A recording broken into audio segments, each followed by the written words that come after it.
next question. Yep. And we'll start with Leona. Yeah, that's right. Next question is a 2-minute question. What is your vision for economic development in Allegany County? Do you agree with the current strategy, or would you work to implement a different approach? Well, I believe that businesses are unlikely to locate where basic infrastructure is unreliable or outdated. I know that the county is currently working on our sewer lines, updating them, and our water lines because they do need replaced. I would also prioritize maintenance for our existing roads and planning for long-term road repairs, improvements. What I would do for economic development, again, we need to work with the Chamber, we need to work with the Greater Cumberland Economic Development to identify industries that are a good fit for this county. We need to find out what businesses can come to this county, start up, operate, and grow, and be successful, and also profit. If we can ensure that we have successful businesses and industries coming to this county, then we know that we're going to have them here. They are not going to leave, and that ensures job security.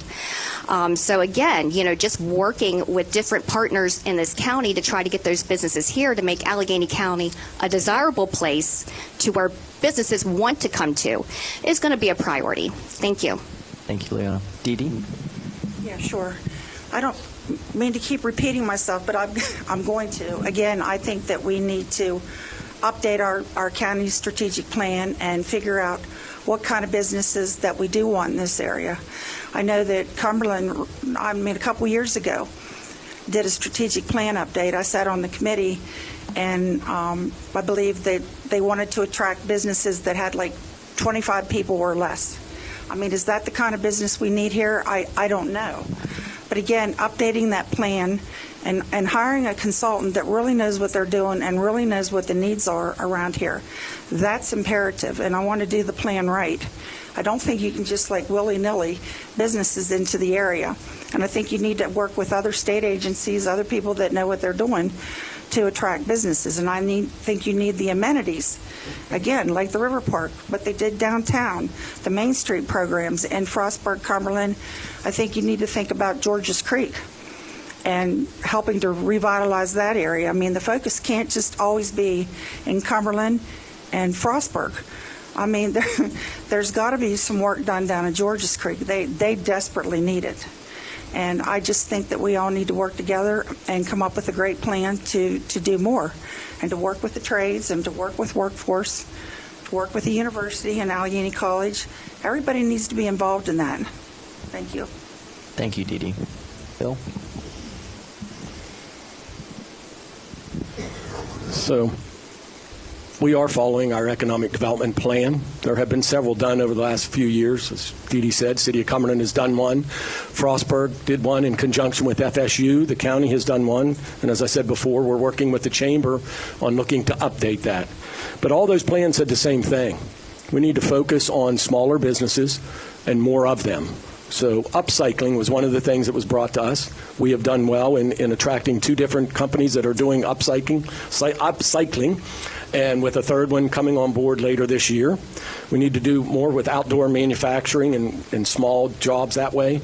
We need to expand and grow our existing businesses. That is some of the areas where it has been identified in our current plan, and I think we need to continue to focus on those and focus on the tourism businesses and how do we bring new businesses here.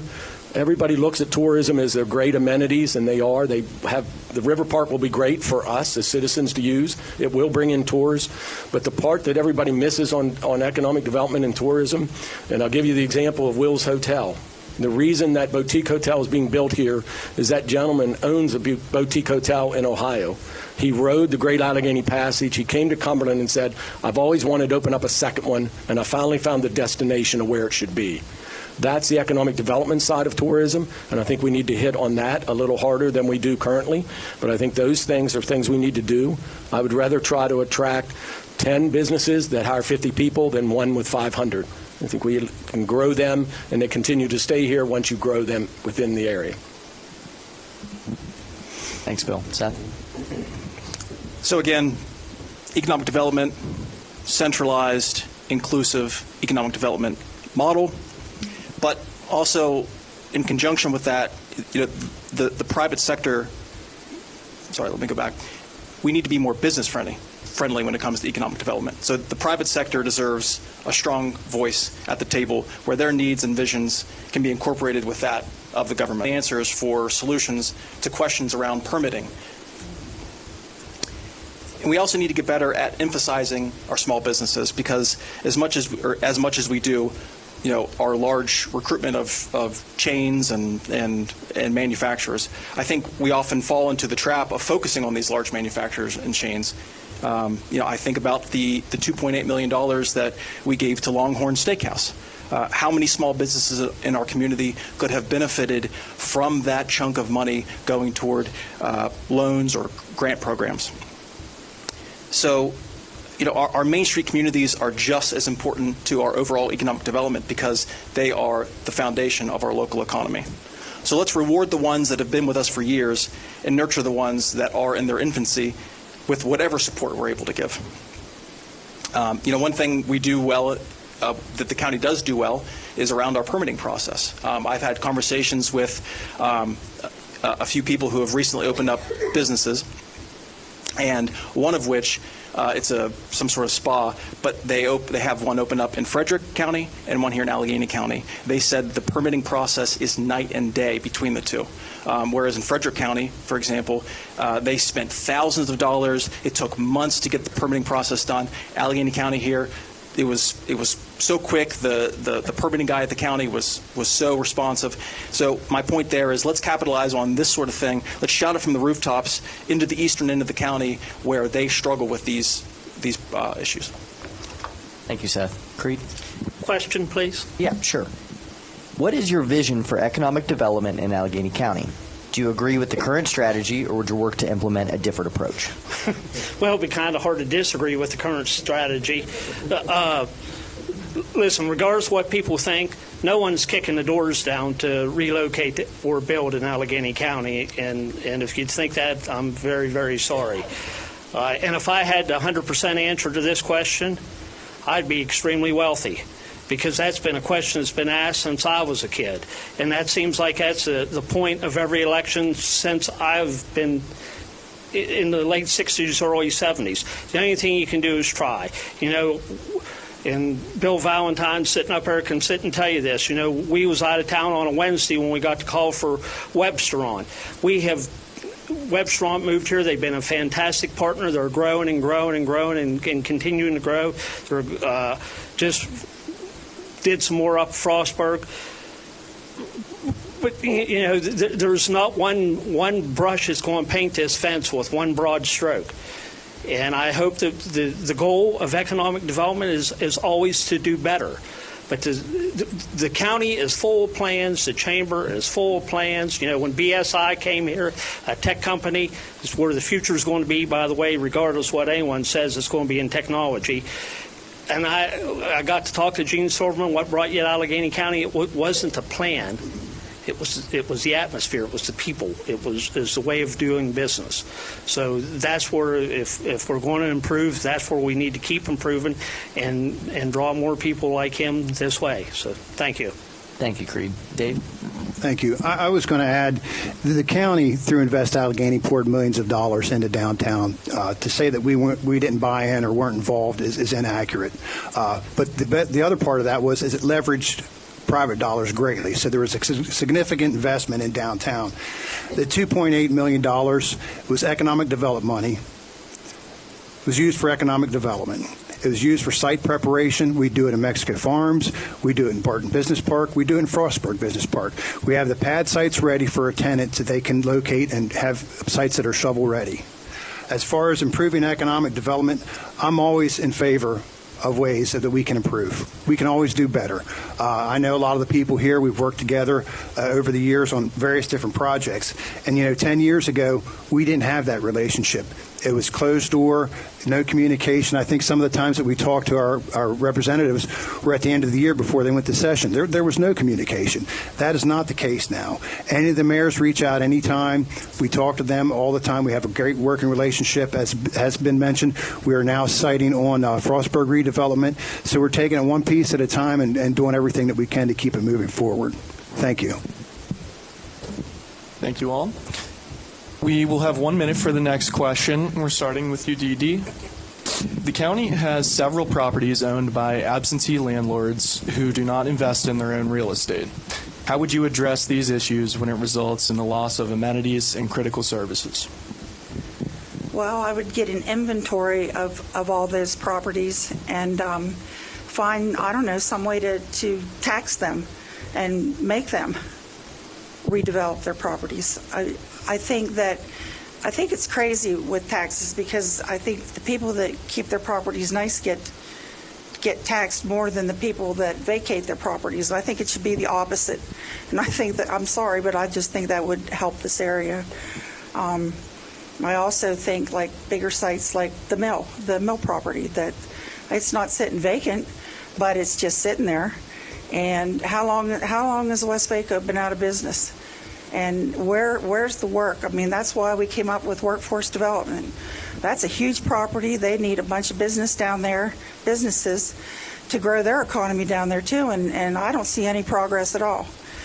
So I just think we need to look at what sites we do have available and work with whatever agency and department that we can to fulfill those needs. Thank you, Dee Dee. Bill? Oh, you're right. Absentee landlords are a problem. They're a big problem. There's no easy solution to it. We've looked at it several times. We have reached out to a lot of those absentee landlords. We have run inspections into those properties, sent them letters, worked with them, trying to get them to improve their properties. It's not always easy. I don't know that there's any silver bullet, again, to fix this one also, but I think it's opening the communication lines within those properties and with those owners. Again, most of them are outside of the area. They're sometimes hard to reach. We had somebody who was interested in one vacant property, and we couldn't even find the owner ourselves. We finally found the tax records, and it was a corporation that no longer existed that still owns the property. So you run into those issues. It's not going to be easy to find that and fix that. But I think it is one thing we need to do is look at what else can we do. Are there bigger fines we can make? Are there different areas we can do? And I agree with Dee Dee. Are there some tax incentives one way or the other that we can do to try to encourage those folks to do that? But if it's a business and it's run down, then, it's the local business or the outside business person that are making those decisions. And it's very tough to get them to come around. Thank you, Bill. Seth? Yeah, this issue, I know when I was on city council, it was one of the toughest things that we dealt with, because we are essentially a prisoner to the laws that are currently on the books, and then a lot of times, whether it's the city or the county, there's really nothing they can do. So I think with something like this, we're going to have to work with our state partners to understand, what can be done at the state level to say, okay, let's pass this sort of legislation to force their hand in X, Y, and Z. So really, I think with this issue, it's partnering with our state representatives to understand what options are. Thank you, Seth. Creade? Yes, sir. If we're talking about the properties that's in county inventory that we end up with taxes or so forth or whatever, one of the first things we usually do is approach adjoining properties to see if there's any interest in buying or taking over to try to get it maintained. And if you're talking about blighted properties, which is something different, if they're in a municipality, out in the county, this and that, we actually have a program where you will actually go in and take care of the problem to a point. Absentee landlords, that is a completely different animal altogether, and I agree with Seth with that. With that one, we need some help from the state because a lot of these people own properties hundreds and hundreds of miles away, have no desire to maintain it or do anything with it. They bought it for a tax write-off, and it just sits there, and it's their neighborhood killers. So, thank you. Thank you, Creade. Dave? Well, this is something that spreads. One bad property can slowly ruin a whole neighborhood, and we've seen that. It was particularly a problem when I was at the city as well. We had an individual that was cited, lived northeast of Cumberland for junk abatement. There was stuff everywhere. They tried to reach this, and he was out of the country. So, I think having a closer look, possibly tightening some of the codes, and additional fines added on their tax bill. If the property comes back to the county or the city and other inferences, then they can do what they need to do with it. But, I think really taking a hard line on some of these properties is what we need to do. Thank you, Dave. Leona? We absolutely need to penalize the landlords because it is the tenants that's hurting here whenever we have these issues. We definitely need more enforcement. We need legislation that's going to be introduced that's going to address these problems. This also applies to commercial properties as well. We have landlords who are not taking care of our commercial properties. Just drive through the parking lot at Ollie's or even up at the Country Club Mall and pray you don't lose an axle. Not only that, but these places also are leaking inside. And, again, we need to hold them accountable as well. I mean, these are business owners that are occupying these spaces, and they need support as well in order to remain in business. And that's what we need to do as commissioners is we need to put pressure to those landlords. Thank you.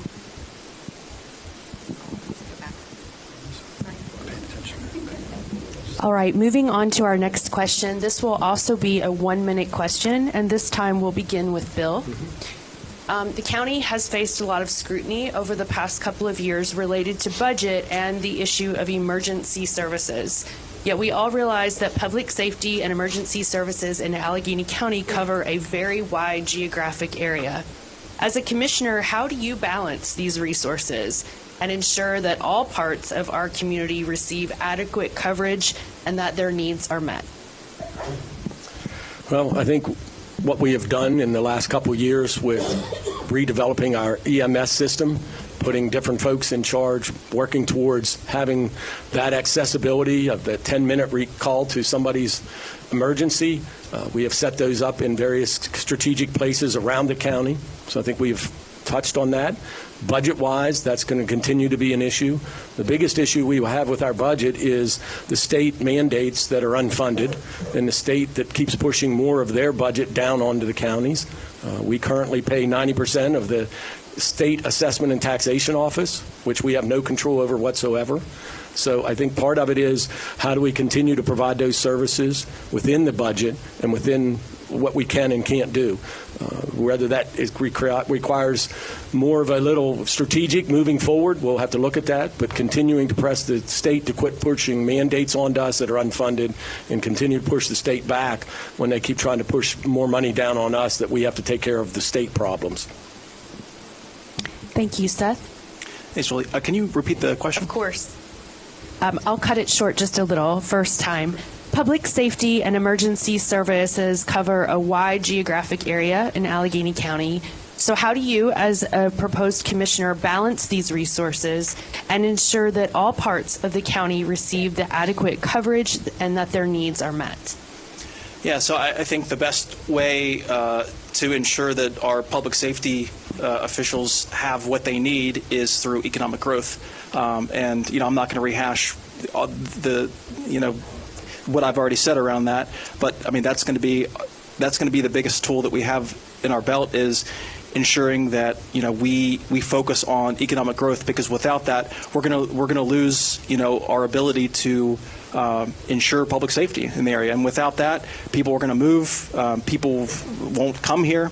But as Bill mentioned, from my understanding, there's a lot of pressure from the state itself, onto our sheriff's department, for example, to enact X, Y, and Z, and we just don't have the budget to pay for those things. So, we're going to have to work with our state partners to see if how we can tamp that down. Yes, thank you. You got to remember, 13 years ago, there wasn't even an Allegany County EMS department. And a lot of stuff has changed in the last 13 years, and a lot of stuff has changed in the public safety realm altogether. But we have rose to the occasion. I mean, we're able to do what we've done with EMS without creating any new taxes. It's come at an expense to general county government. Thankfully, for the last 16 years, at least for my time in service, we've had a very good sheriff that's run a very, very tight department. I'm hoping the EMS is looking at how he did, is now pulling theirs in, but there's also a different element to that. There's the fire side of that. We fund a lot of them through the Rocky Gap monies. And the side that no one really ever looks at is the 911 center. And we've done a lot of upgrades there, but all this rolled together is quite costly. And it's not only a problem in Allegany County, it's a problem in every county in the state of Maryland. So, but we will get through this and we will continue to grow. So thank you. Thank you. Dave, you're next. Maybe we get a time machine and go back 13 years ago. Can you imagine not having any budget at all for this? And that's what's happened over the years is fewer and fewer people have volunteered. So this industry has continued to grow. Also, one thing that hasn't been mentioned is the state requirements on some of the people that have been there forever are really a burden to some of the guys they're almost being pushed out, some of the senior members that don't qualify for the changes that are being made at the state level. We've been lobbying for that, and we've been talking about that, and we will continue to do so. And also was mentioned body cams. It's passed down. They thought it was a great idea. Well, how are you going to pay for it? Well, we're not. You are. So as a result, we have to have 4 new positions for body cam review that we are paying for. So we'll have to just keep our belts tight, keep moving forward, and make sure all these positions are funded properly. Thank you. Leona? Okay, I have said before that I would ask the newly elected sheriff to present to the county his 5-year plan or his vision for his department. That's going to give the county time to look for grants and time to plan for any needs and the costs associated with those needs we would need to know. Public safety and economic development, they go hand in hand. If you have a poor economy, you're going to have a high crime rate. You have a better economy, you're going to have a low crime rate and better funding to put towards public safety. But I believe in fiscal responsibility that focuses on priorities and avoids waste and delivers values to our taxpayers. Thank you. Thank you. Dee Dee? Yeah. Well, first of all, I want to say how I totally respect all the public service, the volunteer firefighters, EMS, sheriff. We have a big county, and it's a lot to take care of. So, I mean, I would say we need to incentivize our volunteer fire department people. The city of Frostburg, for example, gives a tax break to the volunteer firefighters that live within the city limits. So I know that could be costly, but I mean, the fact that we are losing volunteers now, people are getting older, people aren't volunteering. We need to find a way to incentivize. We need to look at the budget. I mean, until I get in there as county commissioner and really look at the budget, I don't know where all the money's going. I can see the budget online, but it's not the detailed budget. As far as these daggone state mandates go, if the state's mandating it, then I would fight, and I would work with our elected officials, and I would go right down to Annapolis and fight to fund those. I mean, the state constantly comes up with these mandates and no funding source for them, and then cuts taxes for us, and we're expected to pay for it. I mean, the bigger picture is, grow the economy so businesses come here and pay tax, and people come in here and pay tax. Thank you, Dee Dee. The next question is a 1-minute question, and we'll start with Seth Bernard. The Senator George C. Edwards Fund provides a real opportunity for Western Maryland. What types of projects or businesses would you prioritize for that investment, and how would you measure success? Seth? Yeah, I think with that fund, I think the biggest thing that we might want to look at is, as I mentioned earlier, supporting our small businesses. How can we move this money to our businesses who have been with us for decades?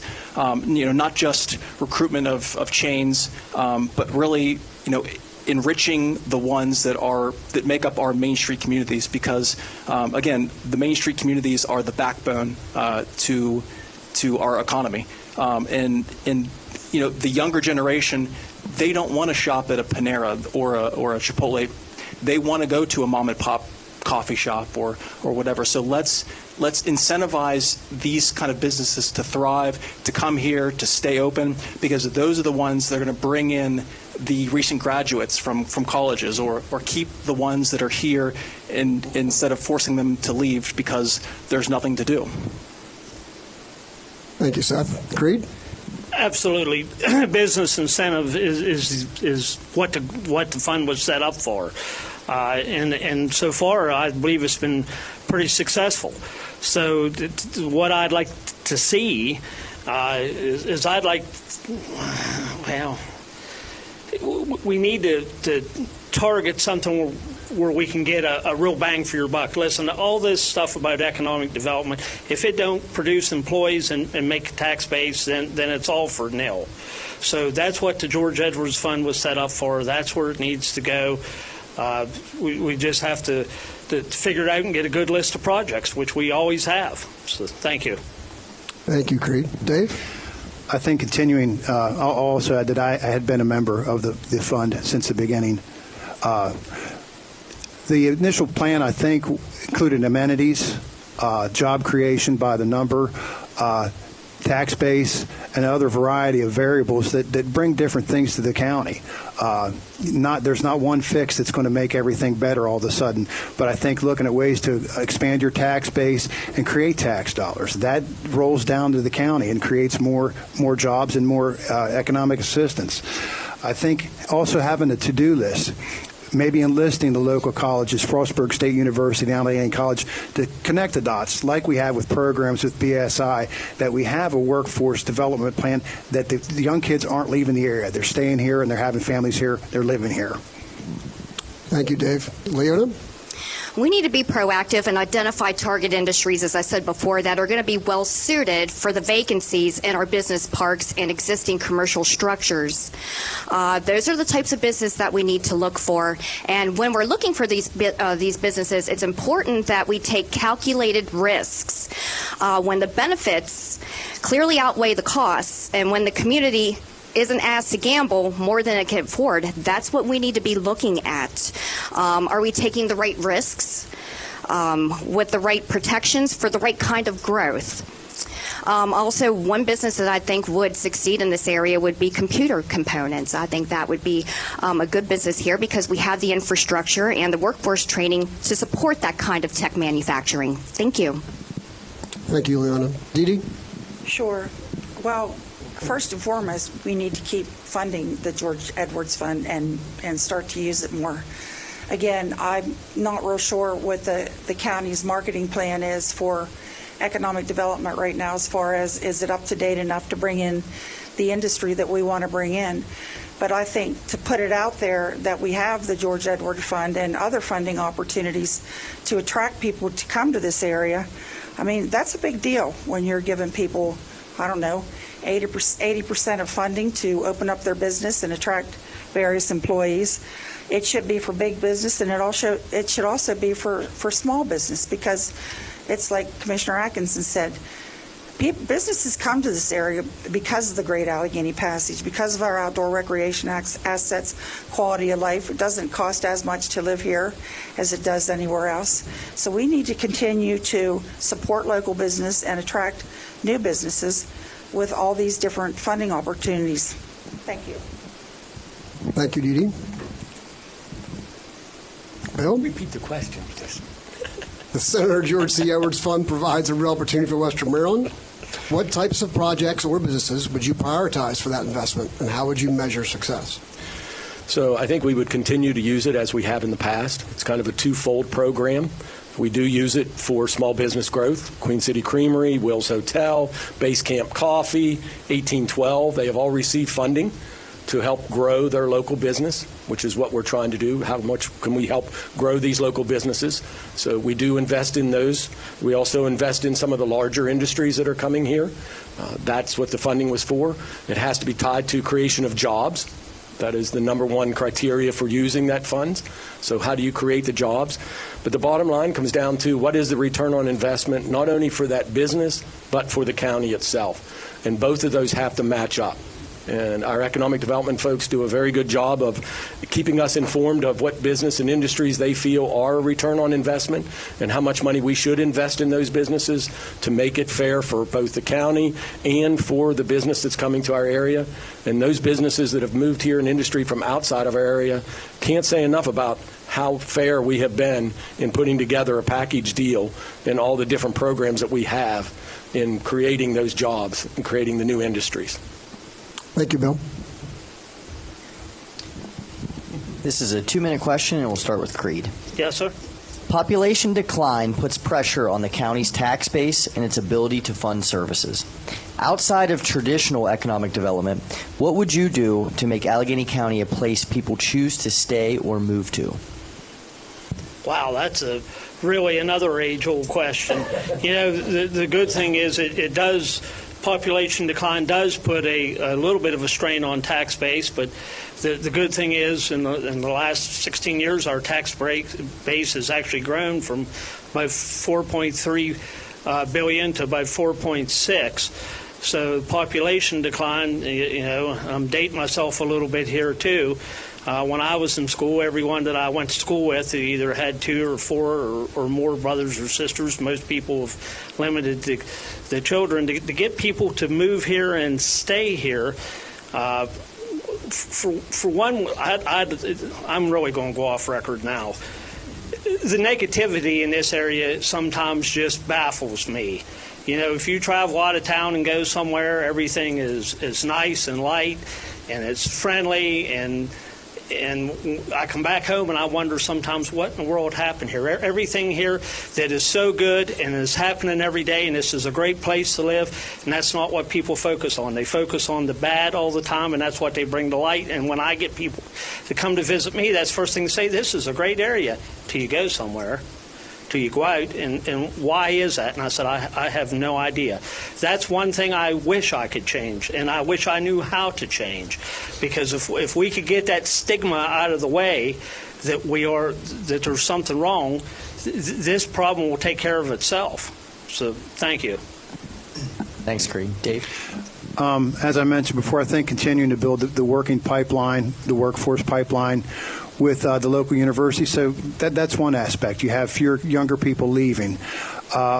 Market ourselves more. I know that we do a great job in tourism, but how can we do more to market our area? We've heard multiple times this evening that people come here because of the area. It's a great area to live. It's a beautiful area. I think one part of that is so many people that come through for Delfest always comment on our area. How can we reach some of those people? Maybe come here and start a business like the Manhattan downtown.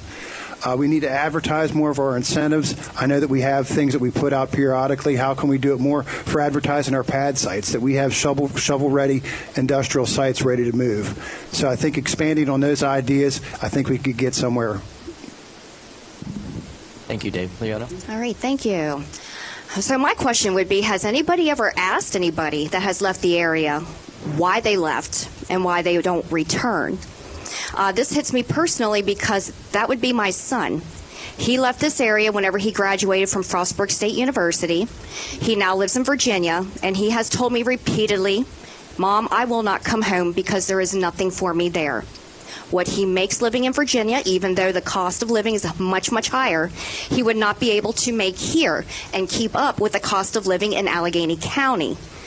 So if we want to retain our population, which is not only leaving, it's also aging, okay, that's a big factor also, then we need to be the reason why people want to remain here and want to work here. We need to bring those jobs that pay more than minimum wage to this county. And like I said, we need to give them a reason to stay. But again, you know, I would like to ask more people who are leaving the area, why are you leaving? And I believe I'll get the same response that my son gave me. So I believe that's what we need to focus on, is making this area a place where people want to stay, want to work, and want to live in. Thank you. Thank you, Leona. Dee Dee? Sure. Well, again, I think people want to come to areas because of, you know, education. They want good education. They want health care. They want public safety. They want amenities, the quality of life, and housing. and economic development, and they all go together, and we need to keep attracting business to keep people in our area. The other part of that is, too, I've lived here all my life and have always threatened to leave, but never do. I think that we do need to market our area better because we do have all these outdoor recreational amenities.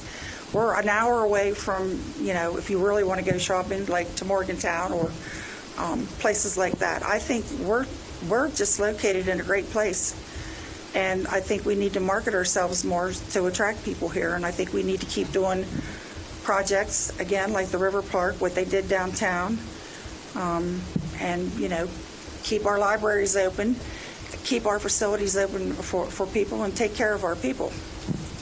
That's it. Thanks, Dee Dee. Bill? So I will say, I have looked into this. Our population in the predictions from the Department of Planning is holding steady. We are not declining as we were in the past. We're not growing as much as we would like, but it is declining. I agree with Commissioner Brodie. Families that are here aren't having the same amount of children as they did in the past. But again, I think we push towards our outdoors, our amenities. A lot of folks come here to recreate. How do we get them to stay? I also think with the work from home, which is still popular, even though some companies are trying to push that out, it is still very popular. But the one thing you need to have for people to work from home is homes. So I think in getting our housing projects up and running, getting more areas for people to move into in brand new homes in nice areas will help. Revitalizing some of the downtown areas and some of the other neighborhoods will help to attract those folks. I think we need to lean into what we've already done, and I agree that we need to change our attitude. The folks who have always lived here seem to be more down on our area than those who are the newcomers coming to our area. I have pushed from the very beginning that positive attitudes is what we need to have. We need to be pushing ourselves and not downplaying what great area we are and how much you can do out here. And it's a whole lot less expensive. The industries that we have coming here, one is coming out of Frederick, Montgomery County area. They moved here because it was a lot cheaper to develop and move here. They are a high-tech company with high-tech jobs. So I think we need to work on attracting more of those type of industries here. I think folks are finding us now. When the work from home started, people found we were a good place to be and close to everything else. So I think we need to continue that push. Thank you, Bill. Seth? Yeah, so we do know the why. There's no opportunity for graduates, a crumbling housing stock for families, and mismanaged prioritization. But the fix is rooted in, you guessed it, a strong, inclusive economic development. So within this model, the focus should be on attainable housing that makes sense. Does what we're building or rehabbing make sense for those specific neighborhoods? A workforce development that begins at our school level and continues into college or trade apprenticeships, and a public safety apparatus that has the resources it needs to keep our community safe. So tourism is great to bring in external income, but it can't be relied on as our only option. We need to make sure that we're taking care of our existing resources by bolstering loans and grants for our local businesses, affordable housing for young families, closing assistance, grants, those sort of things, and pathways to higher education or skilled trades for our students. So how do we entice former residents to return? In my view, it's creating neighborhoods where people can live, work, and play all within walking distance. If you look at communities like Frederick and Hagerstown, the new houses they're building, those are the kind of things that we're seeing. These mixed-use houses where people can walk across the street, grab a coffee, take their kid over to the playground. We have so many opportunities for that, so let's strengthen that. But ultimately, we need measurable goals around these things. And I worry that we're just not currently meeting the mark when it comes to these measurable goals. Every effort the county takes should always be met with metrics. And the gist is that population growth will follow confidence. Thank you, Seth.